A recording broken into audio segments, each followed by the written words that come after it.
এই গল্পটা আমার খুব প্রিয়, তোমাদের একবার শোনাচ্ছি।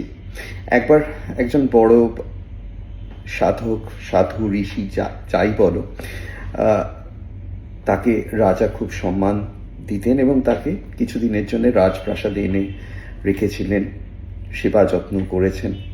বেশ কিছুদিন থাকার পর সাধুজির যাওয়ার সময় হয়ে গেছে, তো উনি বিদায় চাইছেন। তো রাজা একটু মনে মনে একটু ক্ষুণ্ণ যে এতদিন রাখলাম, আমায় কোনো উপদেশ দিলেন না, কথাই বললেন না।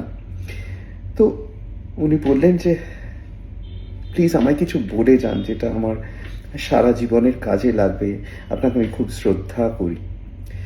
তো তখন উনি একটা ছোট্ট চিরকুটে কিছু লেখা আছে, চিরকুটটা বন্ধ করে ওনার হাতে দিলেন, বলুন এটা এখন খুলবে না।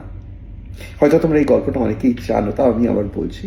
তো চিরকুটটা দিয়ে উনি বললেন যে এখন খুলবে না, যখন তোমার খুব কোনো খারাপ সময় আসবে বা খুব ভালো সময় আসবে তখন একমাত্র এটা খুলবে।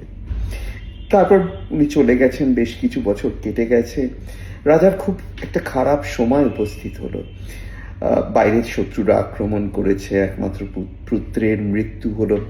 উনি খুবই মানে দুঃখের মধ্যে, দুঃখের সাগরে নিমজ্জিত হয়েছেন। এবং তখন ওনার হঠাৎ মনে হলো, আরে সাধুজি তো ওইটা দিয়েছিলেন, ওটা খুব খারাপ সময় যাচ্ছে, একবার বার করি। তো উনি ওটা খুঁজে বার করে খুললেন। খুলে দেখলেন একটাই কথা লেখা আছে, যে এই সময় তোমার থাকবে না। কথাটা এত সুন্দর। হ্যাঁ, কিছুদিনের পরেই সেই শত্রুদের উনি হারালেন, নতুন করে জীবনটাকে ফিরিয়ে আনলেন। তো এই যে কথাটা ছিল, এটা দুঃখের সময়, দুঃখের সময়টা কেটে গেল এক সময়, কিন্তু এটা সুখের সময় সমানভাবে প্রযোজ্য। টানা সুখ থাকতে পারে না। সংস্কৃতের সুক্তি রত্নাবলী শ্লোকগুলো পড়তে হতো আমাদের ছোটবেলায়। তার একটা শ্লোকের শেষ শেষ পংক্তিটা আমার মনে আছে, সেটা হচ্ছে চক্রবৎ পরিবর্তন্তে সুখানি চ দুঃখানি চ। চক্রের মতো ঘুরে সুখ দুঃখ। আমিও মাঝে মাঝে সবকিছু দুর্দান্ত লেগে যাচ্ছে, যা যা বাকি আছে কাজ হয়ে যাচ্ছে, ফটাফট হয়ে যাচ্ছে, কিন্তু আমি মনের আড়ালে ওটা ভাবি না, এ টিকবে না, কিছুদিন বাদে হয়তো কিছু গন্ডগোল হবে। এবং অফকোর্স গন্ডগোল আসে, যে ওই স্মুথনেস অফ লাইফ চলে যায়, আবার একটা ধাক্কা খেতে থাকি। এবং সুখের সময় তো এটা বুঝি, দুঃখের সময়ও ভাববার চেষ্টা করি, তখন বেশি কঠিন এটা ভাবা যে এই দুঃখটা টানা থাকবে না। কিন্তু কথাটা অসম্ভব প্র্যাকটিক্যাল।